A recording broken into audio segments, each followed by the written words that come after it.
Olá, eu sou Paulo Silva Pinto e este é o Poder 360 Entrevista. Estou aqui com o deputado Fausto Pinato, do PP de São Paulo. Deputado, bem-vindo ao estúdio do Poder 360. Obrigado, Paulo. É uma grande honra estar aqui no estúdio do 360. Deputado, o senhor é presidente da Frente Parlamentar Brasil-China. O governo atual já venceu as resistências iniciais que tinha em relação à China?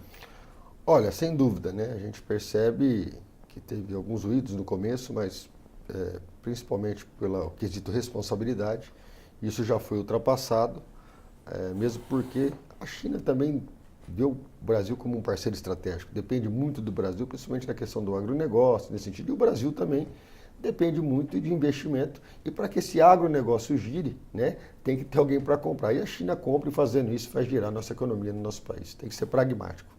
O que o Brasil pode ganhar com uma ampliação da relação econômica com a China? Olha, nós sabemos que os países, o negócio é bom quando é bom para os dois, né? A gente vê questões pontuais. Eu acho que a China pode colaborar em questão tecnológica, como pode colaborar outros países, né? Potencializar ainda mais, né? Agregando valores nos produtos agrícolas para que possamos gerar mais emprego, imposto, né? Encurtar caminho, principalmente em questão de investimentos, né? Nós temos agora a questão dos BRICS, bancos do BRICS, que são obras necessárias, que podem, de certa forma, ser estratégia para o governo no sentido de desenvolver logística, infraestrutura. Isso, conforme for fazendo, também vai gerando emprego e automaticamente gerando economia. O que pode agregar mais valor nas exportações, que hoje são muito de produtos primários, né? Principalmente minério e soja in natura?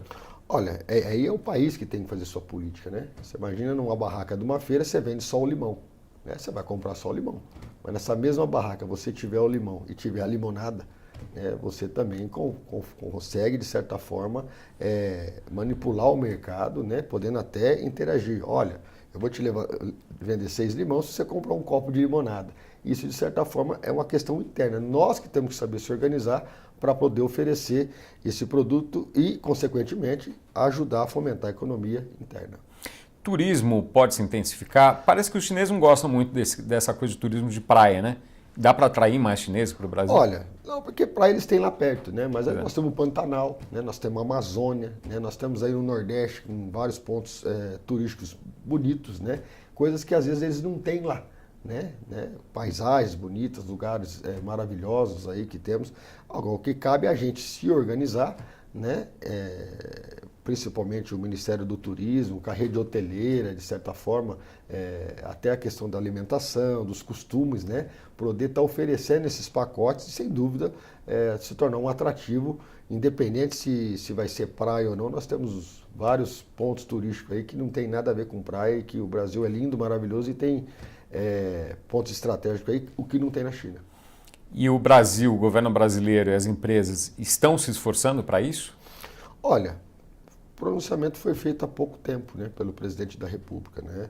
Acho que cabe agora ao Ministério das Relações Exteriores acelerar esse processo, né, de visto. O Ministério do Turismo, de certa forma, procurar as agências de turismo, né, rede hoteleira, né, e formatar uma estratégia para que possa sermos atrativos, né, e mostrar o que o Brasil tem de bom e, consequentemente, né, esses turistas vindo aqui passear, enfim, isso também, de certa forma, acaba fomentando a economia. Tudo é um ciclo, né, uma coisa está ligada na outra. Cabe a gente se organizar e, de certa forma, buscar, né, nos chineses aquilo que ele gostaria de estar conhecendo no nosso país. O senhor preside também a Frente Parlamentar dos BRICS. A relação com a China é uma coisa cujas vantagens são mais presentes para os brasileiros. E com os BRICS, elas podem aumentar realmente? Olha, sem dúvida, né? A Rússia já foi uma grande compradora do Brasil, né? Esfriou essa relação, mas agora, com essa retomada, né? O presidente Bolsonaro foi muito bem aqui no Brasil, com os presidentes, né? E o projeto dos BRICS não é um projeto apenas de 4 países, é um projeto de continente, né? Um projeto de mundo, né? Estamos esperando aí a aprovação do Congresso Nacional da instalação do escritório regional, né? A fomento dessa questão desse banco de grandes projetos que vai desde o governo federal, governos, municípios, no sentido de ter obras e projetos de investimentos, né? Mas eu creio que isso no futuro, né, poderá ser o Brasil, por exemplo, o grande articulador da América Latina, se realmente esse projeto que eu confio se desenvolver a nível de continentes. Dos 4 outros países que integram os BRICS, além do Brasil, com qual deles o país tem a relação mais fraca e com maior potencial, talvez, de crescimento? Olha, eu acho que a Rússia tem que melhorar, né? Eu acho que a Índia também é um país estratégico, é um país muito populoso. Tem mais de 1 né? bilhão de habitantes. Que, de certa forma, nós podemos, de certa forma, estar estudando esse mercado para ver o que nós podemos, de certa forma, estar atendendo esse mercado interno da Índia. Né? A África, ela é uma grande fã do nosso sistema agropecuário, vamos dizer assim, do agronegócio, né? Já estive com o embaixador africano, ele deixou isso bem claro. Da África do Sul, né? Então cabe a nós, de certa forma, né, internamente se organizar. O problema é que muitas vezes aqui a coisa não fica organizada. Nós temos que se organizar, fazer um estudo. A África, por exemplo, o que nós poderíamos, de certa forma, estar oferecendo para a África? Né? O que seria importante? O que a África, de certa forma, poderia estar nos ajudando? Ou Índia, ou vice-versa, no sentido de se completar, equilibrar essas balanças comerciais, né? Mas o Brasil, sem dúvida nenhuma, leva uma vantagem enorme, porque desses países todos, é um país que tem um pouco mais de 200 milhões de habitantes, é um país enorme, né? Com um potencial agrícola e de minérios e de oportunidades únicas, né?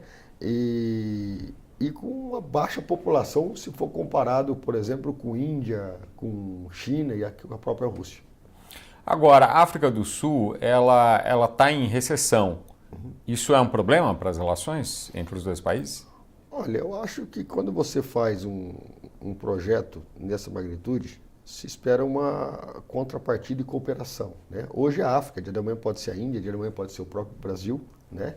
Que estamos totalmente dependentes de investimentos estrangeiros nesse sentido, né? Apesar de não estar numa recessão, mas também estamos precisando aí tirar 12, 13 milhões de desempregados do país. Se a gente fosse pensar assim, a China, por exemplo, e a Rússia, né, não estariam, de certa forma, querendo essa relação. A gente tem que pensar sempre a médio e a longo prazo. Né? A política e a economia ela é uma roda gigante, onde quando você está bem alicerçado com bons parceiros, do momento de recessão, você tem que contar com esses parceiros para que possa, de certa forma, equilibrar a balança comercial e que possa esses parceiros, de certa forma, estar ajudando a segurar qualquer tipo de crise interna. O uso da tecnologia chinesa 5G pode atrapalhar as nossas relações com os Estados Unidos? Olha, essa questão de relação com China, Estados Unidos, eu acho que a gente sempre defende a questão do patriotismo. Nós somos patriota, né? E quando a questão é soberania, nós não devemos satisfação para a China, para a Rússia e muito menos para os Estados Unidos. Nós temos que ver o que é bom para o nosso país. Né? Se tem uma tecnologia que deve ser estudada, tem que ser detalhada, até porque nós temos que ver a questão de segurança nacional, de soberania e tal. Mas se essa tecnologia, de certa forma, como muitos dizem, eu fui pesquisar e vi, ela interfere até na questão do PIB do país, né, de evolução, essa briga de cachorro grande, nós temos que ficar fora disso. Nós temos que ver o que é bom para o nosso país. Os americanos é importante, o chinês é importante. Nosso país é um país formado por uma miscigenação de raça. Nós não temos que ter partido externamente, muito menos ideologia. Nós temos que ver pontualmente esse assunto, o que é melhor é com a China, então vamos fazer com a China. Esse aqui, pontualmente, é melhor fazer com a Alemanha, Estados Unidos e assim por diante. O que não podemos, de certa forma, é servir de massa de manobra, né, e nem de fantoche, porque o Brasil é um Brasil independente, não é uma província. Quer dizer, se os Estados Unidos disserem que não querem que o Brasil faça negócio com a China, especificamente no tocante à tecnologia 5G, o Brasil deve ignorar isso, deve enfrentar essa depois resistência. Depois de um estudo detalhado, nós temos o Ministério, né, passado, ouvido o Congresso, o próprio Presidente da República, e a gente vê que essa tecnologia, de certa forma, pode avançar o nosso país. Eu não entendo por que tem que escutar os Estados Unidos, mesmo porque eles são concorrentes de nós em tudo. Etanol, carne, né? Tomamos uma porteirada na cara agora, negócio de carne, quer dizer, lógico, é importante a relação, mas eles são tão protecionistas, porque nós, de certa forma, não temos que fazer alguma coisa que é bom para o nosso país, que é bom para o nosso povo, por interesse deles. Não é assim, né? Nós não somos aí uma ilha ou uma província, nós somos um país, somos uma república onde se impera a democracia, formado aí por uma miscigenação de raça, um país estratégico na América Latina, e quem tem que escolher o que é bom para o país é o Presidente da República, o Congresso Nacional e nosso país. O senhor ressaltou que essa avaliação ainda vai ser feita. O senhor já tem uma avaliação sobre isso? O senhor acha Olha, eu estou estudando, melhor? né? Estive inclusive lá na China, né? Estudando isso. Eu acho que nós não podemos simplesmente fechar o olho e falar isso é ruim porque falaram. Né? Nós temos técnicos importantes no país, pessoas entendidas no assunto. Né? O que nós temos que fazer é abrir o debate, né? E fazer um estudo simples e puramente como, independente de bandeira de país ou partidária. É importante o país? Isso vai melhorar a questão pontual do país? Ponto. Seja filipina, vietnamita, isso não importa. A questão dessa guerra comercial de duas potências, nosso país tem que ficar fora. O senhor esteve na China quantas vezes? Eu já tive várias vezes na China. Não me lembro pontualmente, mas já tive várias vezes. Já tive com o presidente Temer, eu tive com o presidente Bolsonaro, já tive outras vezes sozinho. Né? Eu fiz essa frente acho que em 2015 ou 2016, né?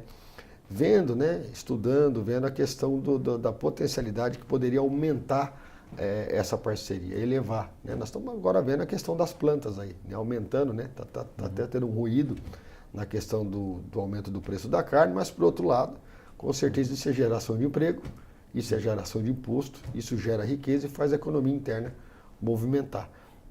Agora, o consumidor brasileiro, nesse aspecto da carne que o senhor mencionou, ele tem se queixado do aumento do preço e isso é consequência da demanda crescente da China para comprar carne brasileira. Eventualmente, essa relação bilateral, essa intensificação do comércio pode prejudicar o consumidor brasileiro? Olha, eu acho que é o seguinte, como foi um boom, né? Foi muito rápido o boom, o que acontece? O criador, o confinamento, a pessoa faz aquilo que atenda ao mercado interno e externo. Como aumentou o mercado externo, a minha leitura, eu discordo um pouco de outros colegas que falam que isso não vai pacificar, eu acho que a tendência é arrefecer. Você concorda comigo que aquele que está confinando 100 boi vai começar a confinar 200? 300? A oferta vai aumentar, portanto. Então a oferta vai começar a aumentar, a hora que aumentar eu acho que o preço começa a estagnar. Agora, o que nós não podemos, né? Num momento de dificuldade tão grande, né, aumentar um produto que é a carne, mas esquecer dos milhares e milhares de empregos que esse setor irá criar, setor esse que de certa forma estava meio abafado. Nas viagens que o senhor fez à China sozinho, sem participar de comitiva presidencial, o senhor pagou do próprio bolso o Congresso ou foram os chineses que convidaram? Como funcionou? Olha, eu já fui pela Câmara, né, já fui convidado por associações, né, nesse sentido, mas sempre com o objetivo de poder estudar, né, estudar algumas possibilidades, né, até porque eu, como presidente da Frente Parlamentar, queria enxergar algumas coisas pontuais e entender como é que eles pensam. Porque associações, no caso, associações chinesas? Exatamente. Tá. Né? Porque quando a gente é presidente da Frente Parlamentar, a gente acaba, de certa forma, tendo uma relação com a própria colônia. Né? Nós temos aí 300 mil chineses, pouco mais de 300 mil chineses no Brasil. Né? Fui autor do Dia da Imigração Chinesa, né? Virou lei, onde todos eles comemoram, dia 15 de agosto. Mas as viagens que eu fui foram pontuais para conversar com algumas autoridades, com alguns segmentos, né? E também conhecer um pouco como eles pensam do país, né? Porque é uma cultura totalmente diferente da nossa, né? Como é que a gente deveria agir, como é que a gente deveria proceder, né? E hoje eu se tornei meio que uma referência nesse sentido, né? Porque eu acabei sentindo como é que eles gostam de falar, como é que eles gostam de falar de negócio, jantando, né? Gostam de dar presente, como é que eles pensam em relação ao país, né, para que, de certa forma, possamos, de certa forma, usar essa experiência e passar para os setores do executivo e do próprio legislativo, para que possamos, de certa forma, entrelaçar mais essas relações e, automaticamente, criar uma relação de confiança que possa, de certa forma, acelerar e acelerou, né, algumas parcerias estratégicas para o nosso país. A situação política que existe em Hong Kong hoje pode atrapalhar as relações com o Brasil ou pode vir a significar um aumento do autoritarismo do regime chinês? Olha, nós tivemos um caso parecido com a Amazônia. Né? Eu acho que é o seguinte, a questão interna de qualquer país, né, tem que deixar o país resolver. O Brasil não tem nada a ver com Hong Kong e Taiwan. O Brasil defende uma China única. Ponto. Né? Se está tendo manifestação, se um dia vai ficar independente ou não, acho que o Brasil não tem que interferir nisso. sobre a penalidade de criar uma crise de política externa desnecessária. Mas mesmo que em determinada situação afete questões de direitos humanos, por exemplo, que são tratados internacionais? Olha, eu vejo que, na verdade, a história de Hong Kong, né, você sabe a história muito bem, eles esperaram 100 anos, né? A China, de certa forma, cumpriu o acordo, né?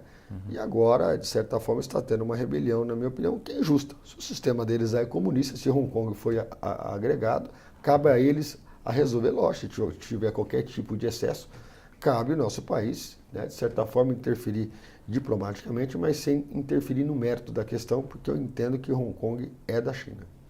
Tá, o senhor mencionou Taiwan. Taiwan é uma outra situação, quer dizer, tem um governo, embora não seja reconhecido pelo Brasil, e tem uma atuação diplomática, ou melhor, da representação deles, que não é exatamente diplomática, muito forte aqui no Brasil, inclusive em relação aos parlamentares, muito intensa. Isso é uma coisa que atrapalha a relação com os chineses ou não? Olha, eu entendo que os chineses não gostam, né, dessa interferência, né? Essa é uma briga de marido e mulher, né? Nós sabemos da história, né, que o Chek-Chek foi expulso numa guerra milenar. Isso aí foi para Taiwan e gerou essa rivalidade que vem de maneira milenar. Agora eu te pergunto aqui bem claramente, o que Taiwan pode oferecer para o país? Bom, eles têm 23 milhões de habitantes e uma renda per capita 50% maior que a da China. É um mercado significativo ou não? Quer dizer, mesmo que seja, o Brasil deve manter, intensificar relações ou não? E a China continental tem 1 bilhão e 400 milhões, um governo consolidado, e as principais estatais, consultora e banco mais ricos estão na China, não está no Taiwan, que pode, de certa forma, aplicar dinheiro e investimento no país. O Banco dos BRICS é da China. Então eu te pergunto, o que nós vamos ganhar com isso? Então, refazendo a pergunta, o senhor acha que a gente deveria reduzir as relações com Taiwan ou cortar completamente? Não, é uma China única, né? Nós temos que tratar eles como chineses e não como taiwaneses, né? Como um país.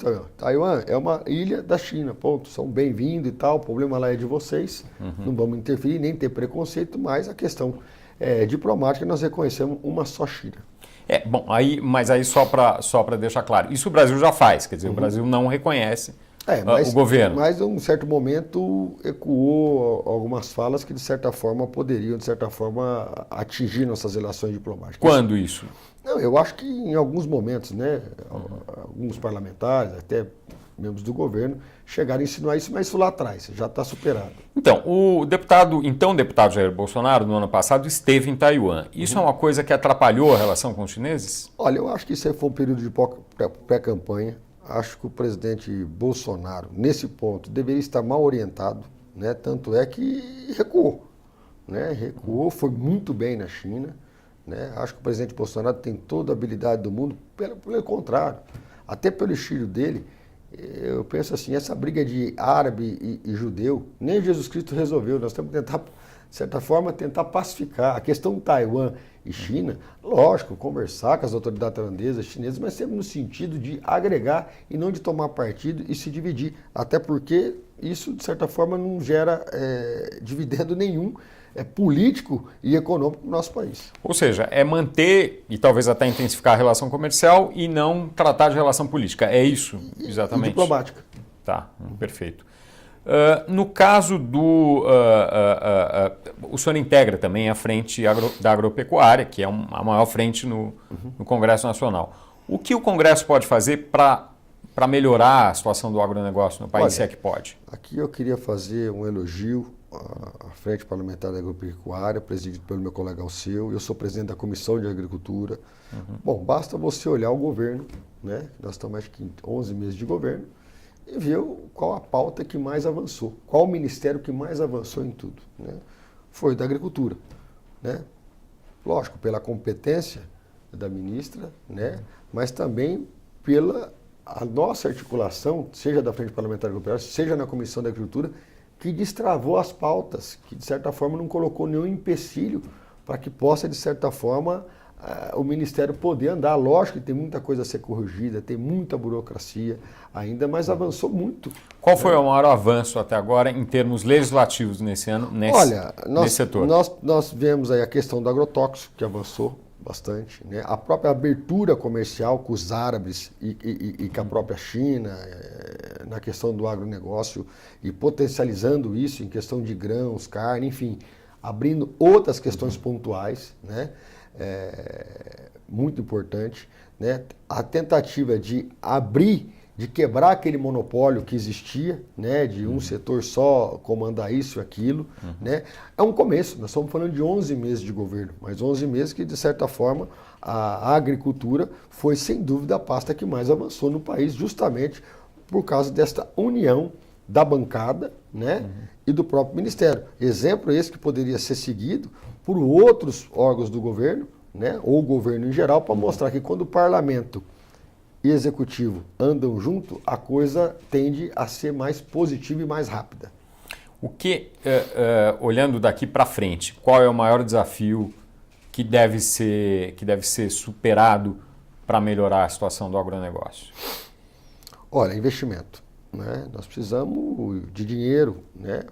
Para o agricultor, né? Incentivar novamente o pequeno e o médio. Eu me lembro quando eu era menino, né? Falava sitiante, né? Lá na minha cidade. O cara era sitiante, ele tirava uma caminhonete zero todo ano, estudava filho, médico, dentista, advogado, trocava o veículo e tal. Hoje o cara tem 2, 3 fazendas, acaba arrendando pra cana e tal, e leva uma vida de pobre, né? Empatado um grande patrimônio.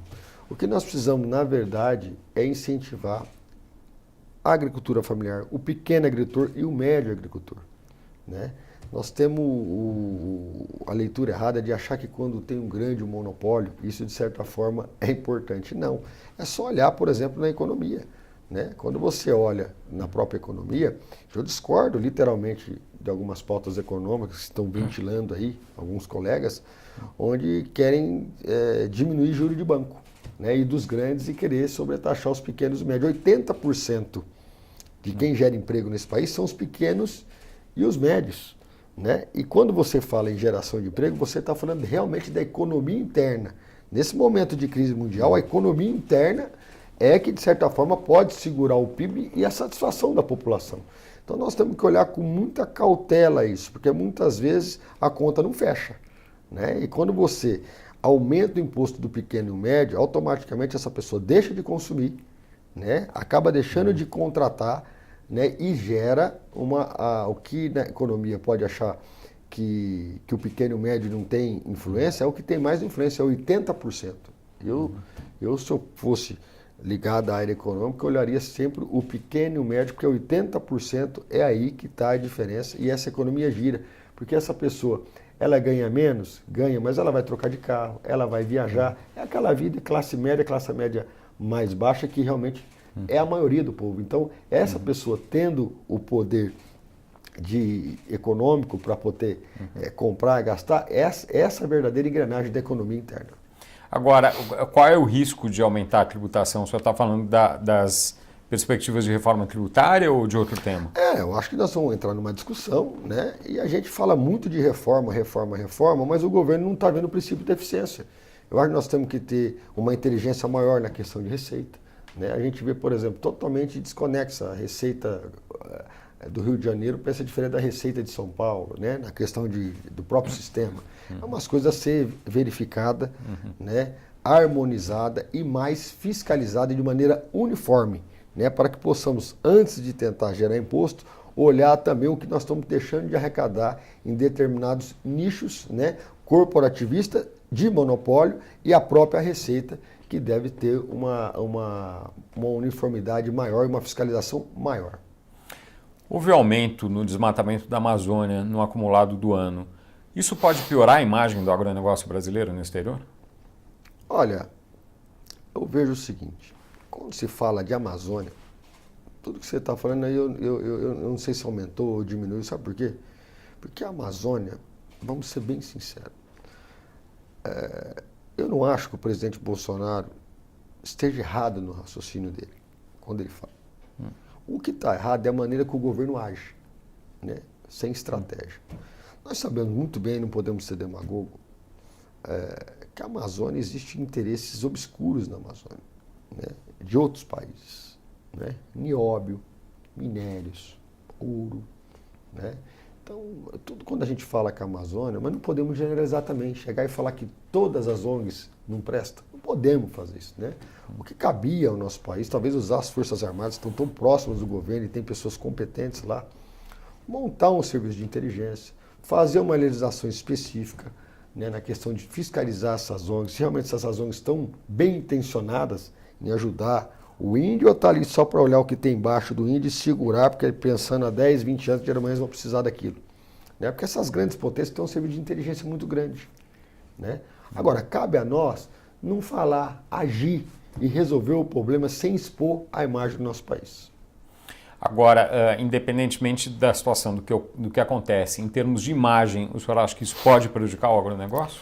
Olha, não vai prejudicar o agronegócio.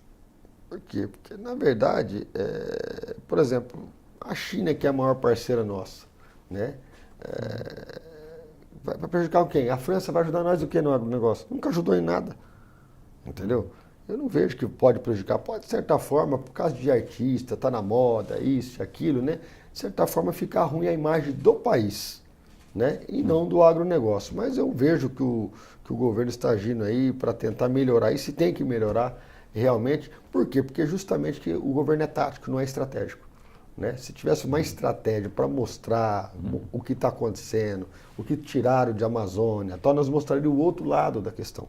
E também fazer uma política de preservação e mostrar, olha gente, o pessoal está falando isso por causa disso, mas nós também vamos fazer isso agora para preservar, tal, mas também não vamos ser enganados por algumas ONGs que estão a serviço de grandes corporações ou de países que têm interesse em nosso país. E quando a questão é soberania, amigo, é independência ou morte. O presidente francês acho que confundiu Guiana Francesa com a República Federativa do Brasil. Tado, eu vou fazer algumas perguntas aqui pontuais, sobre temas pontuais, e queria saber a sua opinião sobre cada um desses temas. Aborto, liberar o aborto em mais casos do que a legislação atual prevê. O senhor é a favor ou contra? Olha, em caso de risco iminente, estupro, né? Que a legislação já prevê isso? Eu acho que é nesse ponto. Nem mais, nem para adiante, nem abaixo. Tá?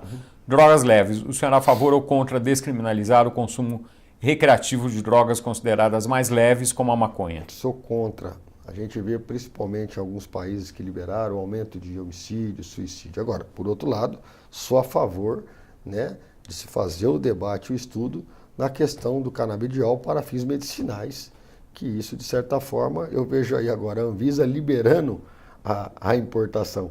Uai, por que nós não podemos legislar e plantar? Aliás, a valor agregado, até para o agronegócio, nós temos indústrias farmacêuticas com competência para fazer, inclusive para exportar. Né? Quer dizer, nós vamos importar, quem vai fiscalizar essa importação? A receita, quem que vai dar? Quer dizer, por que não legalizar o plantio, né? E nós poder processar isso e quem sabe, em vez de estar comprando, está vendendo. O senhor acha que é viável essa autorização, dadas as resistências que há na sociedade e no Congresso? Olha, o Congresso, nós ficamos 13 anos num governo ideológico de extrema esquerda. Entrou agora um governo ideológico de extrema direita. Cabe nós, eu que sou de direita moderada, vamos dizer, né, e conheço pessoal de esquerda moderada, ter o bom senso de enfrentar alguns temas independente de fator ideológico. Nós não podemos morrer, nós podemos morrer da doença e não da cura. Né? Então não podemos se furtar de enfrentar o debate. Né? Independente de religião, eu sou evangélico, independente de ideologia, mas sim enfrentar a ciência. Né? Buscar dados técnicos, a ciência, abrir o debate e, seja ele qual for, é no voto. Quem tem que fazer isso é o representante do povo, que é o Congresso Nacional. Não é a Anvisa, não é ninguém. Agora, entendo que se liberou a importação, por que não o plantio, onde nós podemos agregar milhões e milhões de valores, gerar emprego, agricultura familiar, fiscalizar pelo Ministério da Agricultura, Ministério da Justiça, né? E poder processar isso daí, de certa forma, para gerar emprego e renda no nosso país. Nós fazemos tudo ao contrário, né? Vamos liberar para comprar. Só que deveria exportar? Ué, por que não? Nós podemos importar hoje, liberar agora, estudar e tá desse jeito. Mas nós não exportamos tanta coisa na nossa terra, né? Então, por que não? Se realmente ficar comprovado que é importante, né, que realmente ajuda em tratamento nesse sentido. Porque esse tabu, quantos outros remédios que vendem na farmácia tem droga muito mais forte do que o próprio canabidiol? Quer dizer, isso é uma demagogia pura, é jogar para a galera. O senhor pretende pautar essa questão na Eu próxima, já pautei, eu já pautei a discussão na Comissão de Agricultura, né? Aliás, eu acho que deu até um boom aí, porque o pessoal não esperava, né? Mas por que a Comissão da Agricultura falou, peraí, se um dia tiver comercialização de canabidiol ou produção de canabidiol, se nós vamos comprar da Bolívia, como é que vamos fazer? Ou nós podemos plantar aqui de maneira regulamentada e fiscalizada e dentro da legalidade? Esse é o debate, né? Eu penso o seguinte, se você pode produzir uma coisa e vender, para que comprar de fora e pagar caro? E o que pode baratear no mercado interno, inclusive, para as pessoas que, de certa forma, necessitam desse medicamento. Banco Central, o senhor é a favor ou contra uma lei que dê autonomia política e operacional ao Banco Central? Olha, eu tenho um pouco medo disso aí.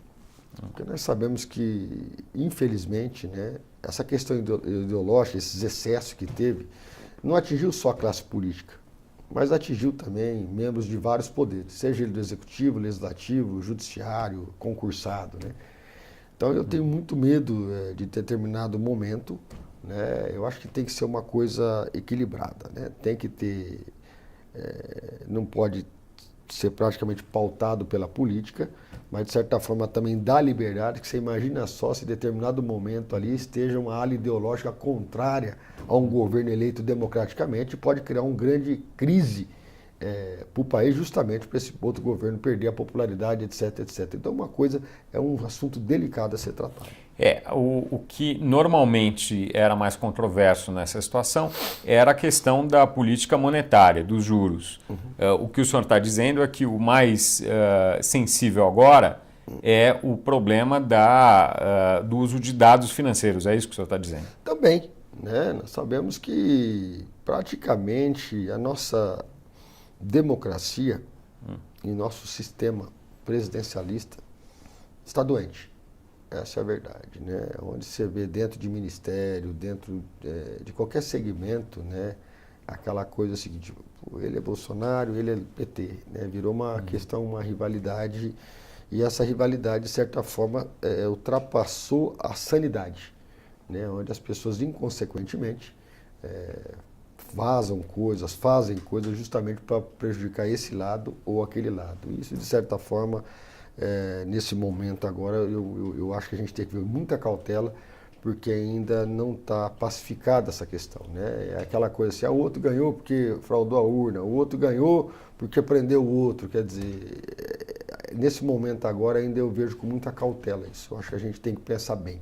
Eu acho que está precisando curar algumas feridas e a gente evoluir politicamente, né? A gente vê lá nos Estados Unidos democratas e republicanos brigando, uma democracia pura. Mas quando é uma coisa assim pontual de interesse nacional, ainda existe a responsabilidade com o país. Aqui ainda não existe essa responsabilidade de ambos os lados. Armas, o senhor é a favor ou contra flexibilizar a regra para o porte de armas? Sou a favor, totalmente a favor. Se o bandido pode usar, né, e nós vemos tanta arma aí na mão de tanta gente aí, por que não um cidadão de bem não poder ter uma arma para tentar se defender? Escola sem partido, o senhor é a favor ou contra que os alunos gravem professores com o celular para registrar o que eles considerem pregação ideológica? Eu sou a favor, até porque isso tem que acabar, seja ideologia A ou B. Né? Na escola você está para aprender português, matemática, a verdadeira história, seja o professor concordando ou não, né? E que o professor não preste esse papel. O professor ele faz parte da formação, né, da personalidade da pessoa, né?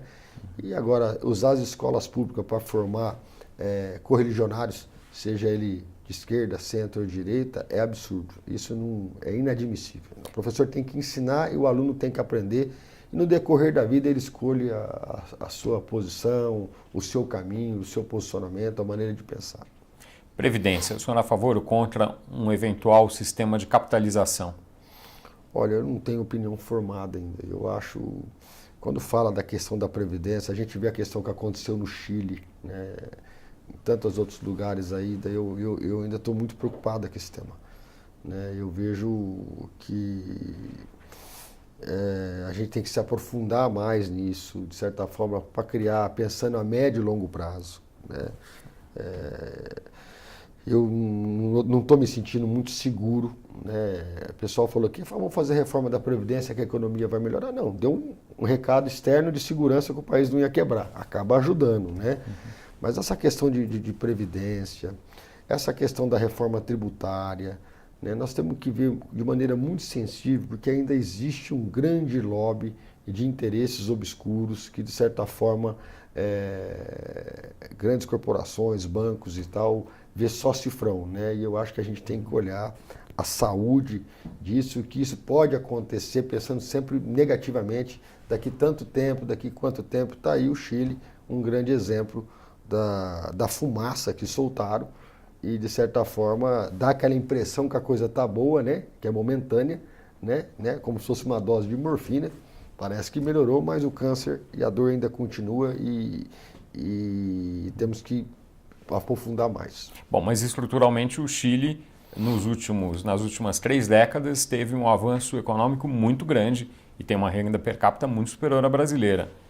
Isso não é algo a ser considerado também? Tudo bem, né? Mas começou, né? Teve um planejamento, mas no meio disso também houve outras costuras. Né? Começou, mas alguma coisa fizeram errado no meio do caminho. Né? Esse ponto é que nós precisamos ver por que deu errado. Não é isso ou não? Né? 3 décadas crescendo, tudo bem. Só que teve alguma barbeiragem no meio desse caminho que gerou esse fracasso. Cabe nós olhar o que deu certo e por que errou, olhar e corrigir aqui no Brasil. Homofobia. O senhor é a favor ou contra que a homofobia seja considerada crime? Olha, eu sou a favor que seja considerada crime. Agora, o que nós não podemos fazer mais, viu, Paulo? Gente, eu tenho amigo meu de infância que é irmão meu, sabe? Cara que eu, negão, tal, sabe? Uma coisa assim, às vezes mais carinhosa, né? Nós também não podemos. A gente percebe assim que alguns crimes, assim, o pessoal agora às vezes gosta de fazer para se fazer de vítima e tal, né?